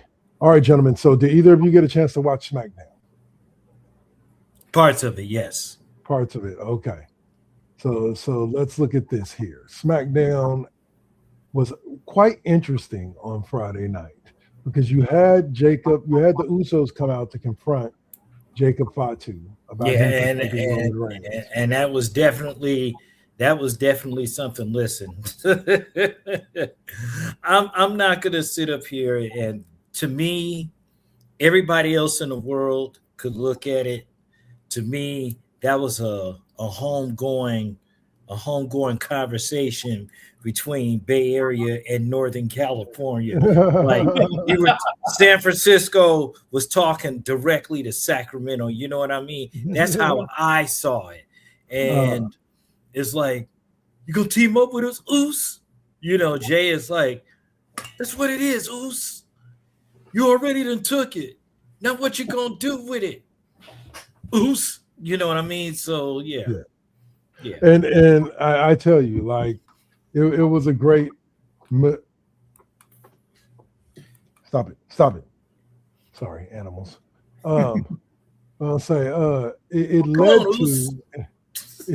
to and was interrupted by Solo Sikoa and the MFTs, in which there was a little bit of tension between Tamatanga and Solo Sikoa, which I can see blowing up fairly soon here. And then Jacob gets caught up because Solo wants him to come back to the bloodline. And he's like, hell no. And gives whatchamacallit a super kick. Gives Tamatanga, Jacob Fatu gives Tamatanga a super kick, leading to Solo Sikoa versus Jacob Fatu in the main event of SmackDown. But here's what I really wanted to get to. First and foremost, congratulations to one Miss Tiffany Stratton. It is once again Tiffy time in the Women's United States Championship division, as she beat Julia to win the U.S. title. I knew as soon as she stepped up, they were going to put the strap on her. They weren't going to put the WWE title on her because they were putting it on Rhea. So I knew as soon as she stepped up for the U.S. title, it was on. You think so? Yeah, I knew it was on and popping. It was just a matter of when. It wasn't even a matter of if. It was a matter of when. So, and when just happened to be this last Friday night. So it's now Tiffy time in the U.S. title picture. I think a match between her and Chelsea Green is going to be off the hook. I think It's so. going to be off the hook. All right. So let's push through this so we can get to the real important parts. But you also had a match between Danhausen and The Miz.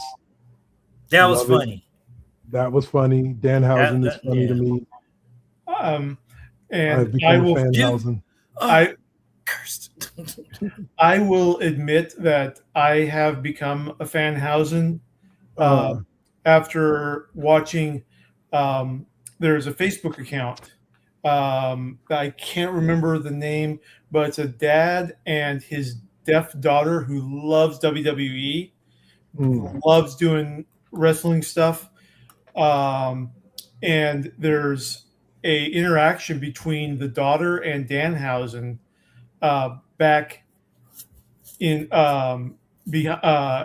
the street during WrestleMania, where she's teaching Danhausen how to sign "You Are Cursed," nice, and other stuff, and she's also teaching Rhea Ripley how to sign "Champ." She's and doing all this stuff. Interacting with kid's fearless. She is just absolutely fearless at like 10 years old or so, and it's like, keep an eye on her, because in 12 years we're gonna see her in the mix, in NXT or stuff. But yeah, and Danhausen change in 12 years, but you never know. Yeah, you never know. But Danhausen, it was like watching John Cena with the kids for Make-A-Wish, and just absolutely fantastic. So I'm he's grown on me because he definitely is into the character. Like the guy that's behind Danhausen is definitely into the character. So because of that, it makes me a fan of the character. So when the fight with the Miz, did Danhausen do the "You Are Cursed" sign when he pointed? Fireworks went off. Well, no, that was that happened during the match, and that was how he ended up pinning him. Yeah, because he cursed him when his back was to him. He was celebrating with Kit Wilson on the apron, and then when he said "You are cursed," they set off the fireworks. And he ended up dropping the Miz and pinning him after that. So anyway, so "You Are Cursed." Danhausen's awesome. SmackDown was awesome. We also had Damian Priest and R-Truth retain their tag team titles over the MFTs. And the biggest thing of the night was what we thought we were going to have an impromptu match between the new women's tag team champions, and Charlotte Flair and Charlexa. And what we ended up getting was the debut of Fatal Influence on the main roster: JC Jane, Fallon Henley, and Laney Reed. And them beating down everybody, including Rhea Ripley, later on that night. That was crazy. Yeah, so give your thoughts on that, Saint, real quick. Listen here, man. Before we go to the final JCJ, we already know it is what it is. We already knew, okay, here she comes.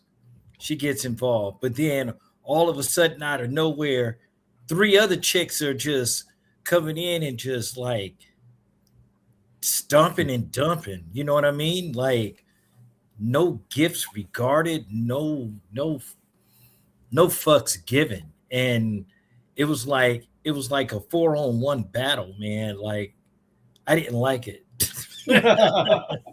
I just didn't like it. But no, I wasn't expecting Fatal Influence to have that much of an impact. I think that the locker room is really going to be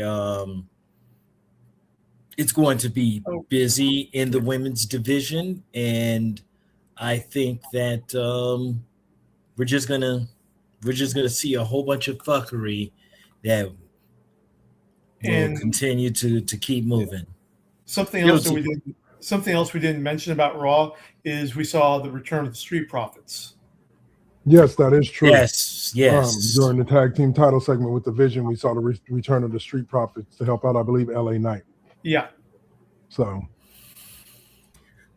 but yeah, so that was SmackDown. So here's the subject y'all been wanting to get to. Let's go over it. We're gonna have to go over it pretty quickly because we still got video games ahead of us. Before we get into that, one thing from night 2 of WrestleMania, Miss Bianca Belair.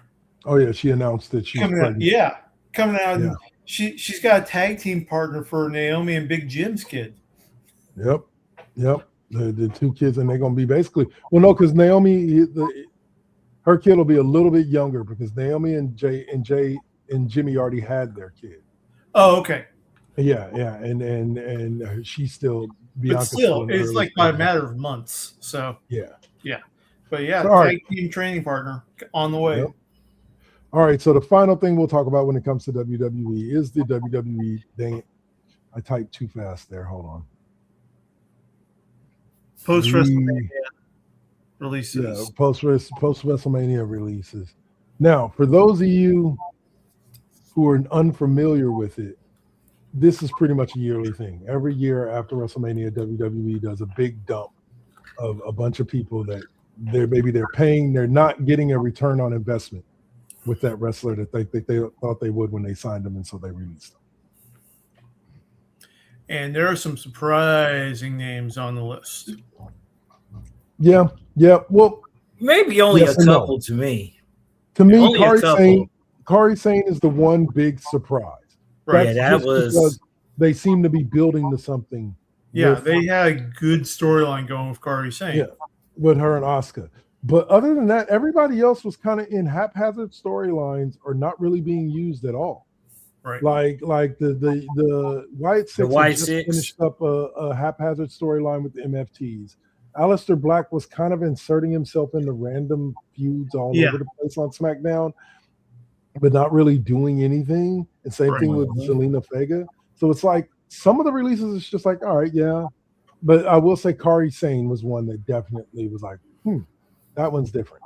But all the rest that kind of hit you because it's like, well, damn, because she's been in and out twice over the last 4.5 years, man. Just thinking about it, I'm wondering if Kairi requested a release. It could be. Like she very well could have. Like and really, let's see. So the total releases, they released 23 wrestlers. They released the entire Wyatt Six faction, Bo Dallas, Nikki Cross, Dexter Lumis, Joe Casey, Eric Rowan. They released Aleister Black and Zelina Vega. They released Kairi Sane. They released the Motor City Machine Guns, who seemed kind of aimless recently as well.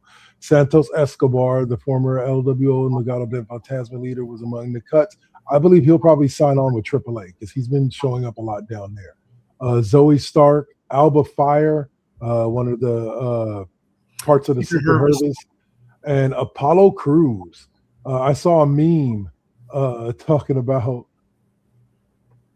Apollo Crews had managed to survive the last 20 cuts release series, and now this is his 21-1 or his 20-1 is that he got released this time. And some of these wrestlers you'll see back at a later date, probably on a smaller check. From NXT, they got rid of Adrian Chase, or they let go of Adrian Chase. Dante Chen was released after 5 years with the company.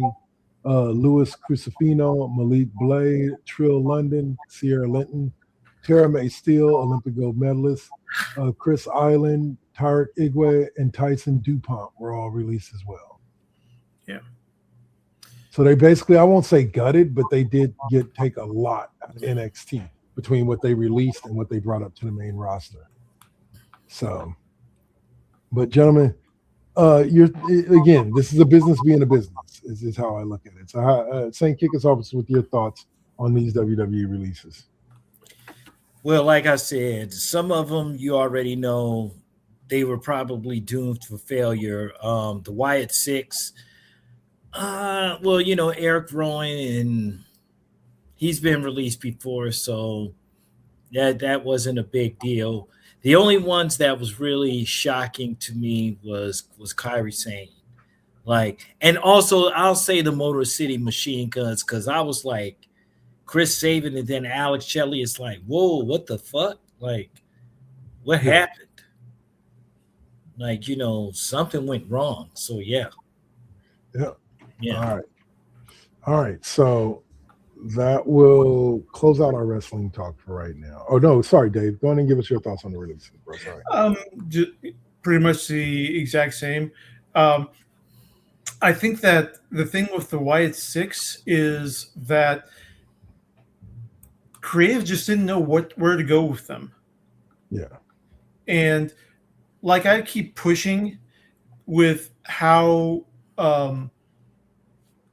integrating AAA with the main WWE, I think you had the perfect chance of mixing it up and introducing the full Psycho Circus from AAA, Yeah. Psycho Clown, and all the others,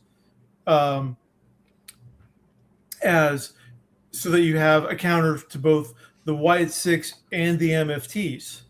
Yeah. Well, And that's a good way to bring a new faction in, make them relevant, and keep the old factions fresh. Because what are they going to do with the MFTs now? I mean, there's plenty that they can do with the MFTs because if with the reformation of the Bloodline on Raw, there's plenty. Right. That's MFTs. That's Not just to about mention, it. But not to mention Solo Sikoa's several very interesting interactions with Royce Keys since he's hit the SmackDown roster. Definitely, there's a story to tell there. Like I said, again, I give my props to Royce Keys because he's the one man that's gotten the name of my home city, East Palo Alto, said on national television repeatedly for weeks and weeks and weeks. I've never really seen that in my life outside of a documentary I watched about East Palo Alto. and the proud product of AP Dub. Yep. But yeah, so it makes me a proud boy seeing that. But yeah, there's plenty of things to do with the MFTs. The Wyatt Six, that was a great storyline, and we got a great payoff, where the Wyatts ended up getting the lamp back. But the MFTs walked away with the tag team championships. I love the blow off to that match. But I think that I just don't think that there was anybody. The WWE, here's the problem. The WWE since the Bloodline storyline has kind of gone away from large scale factions. Like the Wyatt Six would have been something great to introduce to during Roman's era of the Bloodline. And since they've gone away from factions, you didn't really have many people for them to feud with. Right. So unfortunately, they had to get let go. It's a part of the cycle of WWE. Yep. All right. So we'll close it out there and we will move on to what is Tech Tinkers if he's tuning in. Tech Tinkers tuning in. Favorite part of the show, and that is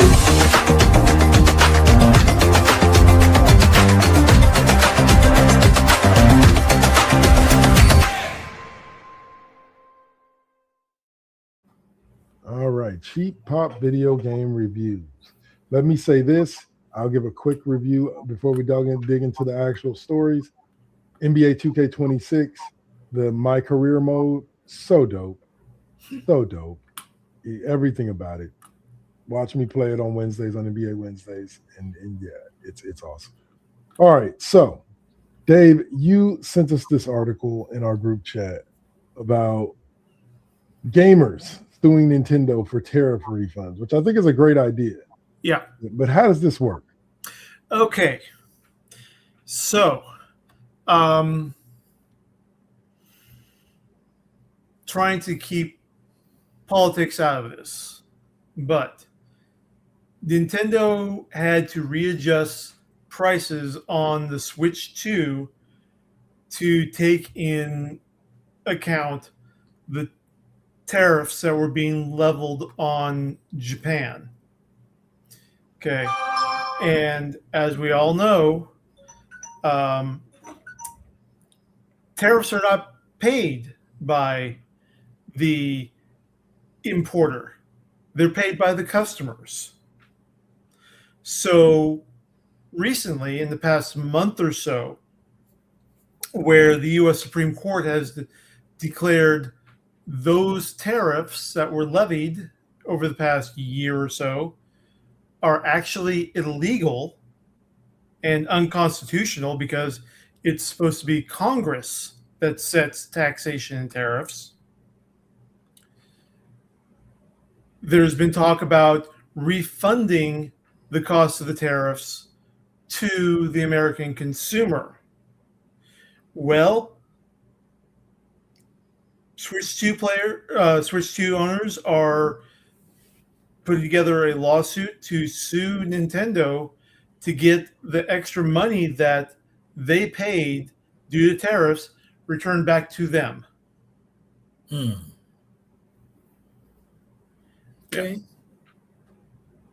Yep. It's crazy work, man. That is crazy, crazy work.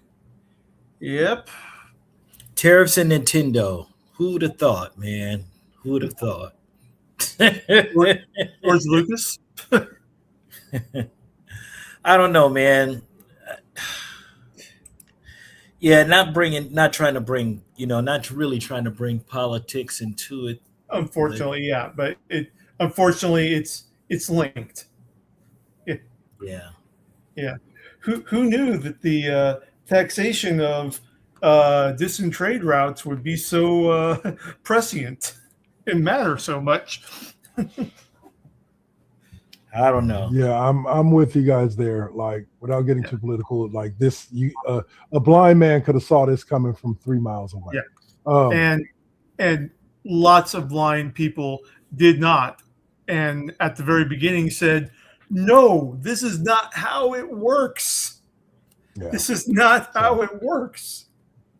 But all right, so we will move forward into the next storyline, which is another one from you. Xbox, Saint, why don't you kick us off with this one? Xbox drops prices for Game Pass Ultimate and PC Game Pass, but Call of Duty games will no longer join the library at launch.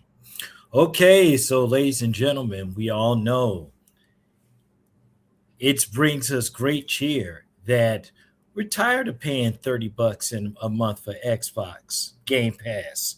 And I mean, lately, it's kind of like sucking soup, okay?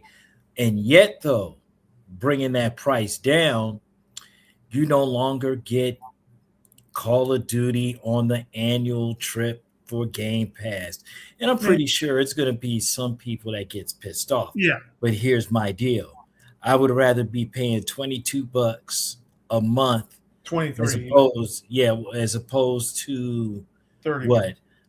30, not only 30, but yeah, okay, you get Call of Duty every year, but shit, they're not making any money.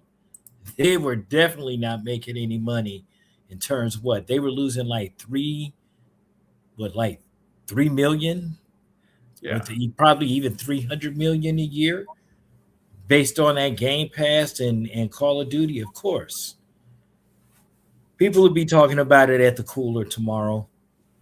Well, especially the kids. I'll say it like this. Yeah. Anybody that's upset about them doing this, 3 months. 3 months, and its value becomes. They've knocked $17 a month. So sorry, 4 months. They knocked $17 a month off of the Game Pass price. In 4 months, if you save that $17, you will have enough money to buy Call of Duty yourself and play it on day one release. 4 months. That's about how long it would take you. If you save the $17 between what you're spending, or sorry, the $7, so make it 6 to 8 months, 6 to 10 months. Well, $7 a month times, $60. That's 7 months or 9 months. You'll still be able to get your Call of Duty a year. Mm-hmm. Every 9 months. Sorry. Yeah. Every 9 months you will have more than enough money to buy the new Call of Duty. Just save that extra $7. Since you're willing to spend it anyway, because it matters that much to you that you want everybody else to keep paying $29.99 so that you can get Call of Duty on Game Pass. When in reality, you're not paying for it. Like, I realized that when I got excited that every year at launch, they used to have the new MLB, the show on Game Pass. They don't do it anymore, but they used to do it. And I used to get all excited until I realized, so basically I'd be paying, like at that point I was paying $19.99, but I'd be paying $240 a year just for this one game. Yep. Like, yeah, I get access to all the rest of the game, but I ain't playing most of those games. but it makes it to where it's worth. What is it worth to you? Is Call of Duty really that important that you would rather pay an extra $7 on your Game Pass account? Not to me, but I don't play Call of Duty. Exactly. Yeah. So, all right, and then the next one is I found this randomly, and that is Michael B. Jordan is working with a Mission Impossible director and adapting Oscar winner, Michael B. Oscar Jordan. winner. Yes. Biggest video game. And this is the Battlefield feature film has just entered development. The project already has 2 huge names attached for what could be one of the most profitable video game movies ever. Yeah. So they're saying that Michael B. Jordan is now being tied to an official thing for Battlefield. What do y'all think of that? Well, first of all, the director is going to be Christopher McQuarrie, who is, behind the Mission Impossible films recently. Yep. So, for me, I'm not a Battlefield person either. So it's like, I'll wait to see how it comes out. It's not on my radar, but it could be. Just depends. And what about you, Sam? Are you excited about a Battlefield movie, especially starring our boy? We'll have to see how it goes. We'll have to see how it goes, because I am a Battlefield player, so we'll just have to look at it with caution. Reserve judgment until final product is received. Mm-hmm. Then I get to do your the double K double movie review. Get ready, y'all. The Coca-Cola will be flying. And I don't drink Coca-Cola. Right. So Shuhei Yoshida. Don't know who that is. Shuhei Yoshida claims PlayStation launching games day one on PC wouldn't be a good strategy. Yeah, and he is the former president of Sony Interactive Entertainment. Yeah. Oh. Yeah, because I can, if I think I see where he's going with it, it's kind of like it kind of cuts into your ability to sell the game. Because you want the person to buy it on the PS5, because you want people to buy PS5s, because the console is where you want to make the money from, because you invested so much time in R&D into the console. Right. So you want people purchasing consoles and doing it like that. If you release it on PC at the same time, you cut yourself out of a whole bunch of people who may be forced to buy a PS5 just to be able to play it. Right. Also, part of it is that Steam sales of these games, of the Sony games, have been really poor. And that's partially because the PC ports are not arriving same day as PS5 launches. Okay. So it's sort of damned if you do, damned if you don't. Yeah. And of course, Sony goes back to proprietary exclusivity mode. Right. Mm-hmm. Which is where that's where they found their most success. So I can see why. It has been, but it's also their Achilles heel. Yeah, 100%. Yeah. All right, Saint, any final thoughts on day one releases for PC gamers? Should they happen on day one, or should the PC crowd have to wait one day? No.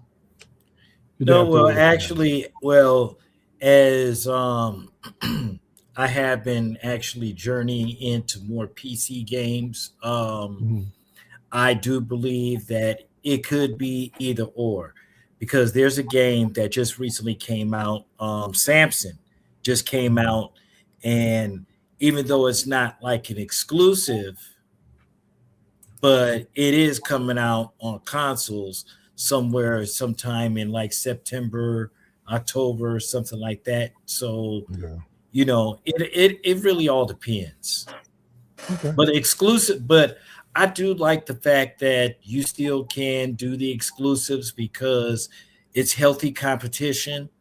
You're seeing games on somebody else's console, because I mean, these days you're not just owning one particular console. You try, at least I'm not going to sit up here and say the true gamer or a pure gamer is going to mess with all of it, because if you only deal with just one particular system, you don't know what the other experiences are. So I look at it in that aspect, just just leave it as it is. All right. But for exclusives though, I wouldn't mind, because like Uncharted, that's an exclusive for the PlayStation. And that is what drew me back into Sony. With the Xbox, it's all about checks and balances and being able to only own, and be able to not necessarily afford another console, but you want better choices, or you want other choices, instead of just being able to say, hey, this console, this is the best, fuck everybody else, I'm ruling. You know what I'm saying? It just doesn't work. Well, here's the thing about it. If everybody can play every game on every system, what incentive do I have to buy your system? This is true. What makes your system better than the rest? If I can get every game, I'm going to go for the cheapest system. Exclusivity allows those systems that may cost a little bit more to have an equal shot of being able to, despite not wanting to pay more for a console, people can have the choice of being able to own them and have that exclusive game, etc. So that's where I'm sitting at with it. I understand exclusivity from that point, but I don't know. I'm torn, because from the fan point of view, it sucks, because then I have to own all the systems, but I own all the systems anyway. So anyway, that we'll close it right there. We can talk about that all day, and we will get to our final segment of the show, which is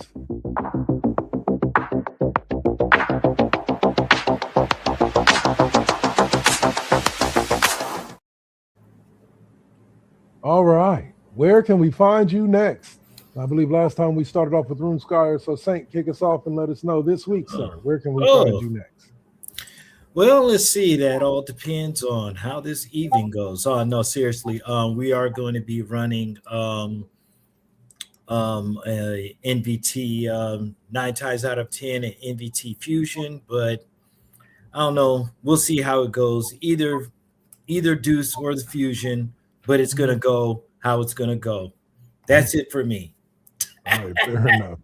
Dave, what do we got to look forward this week on the night shift?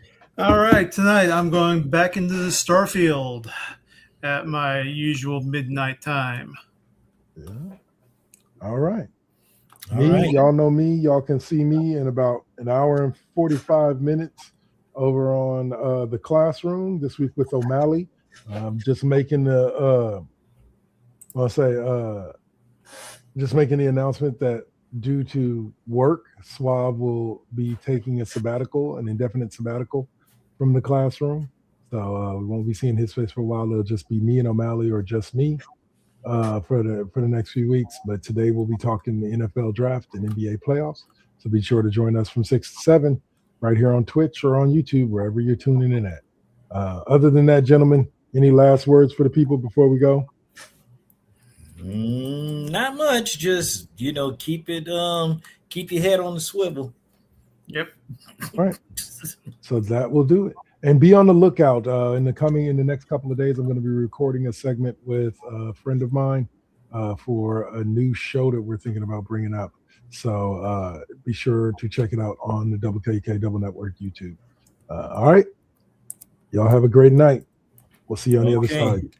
Later. Peace. Roger. Roger.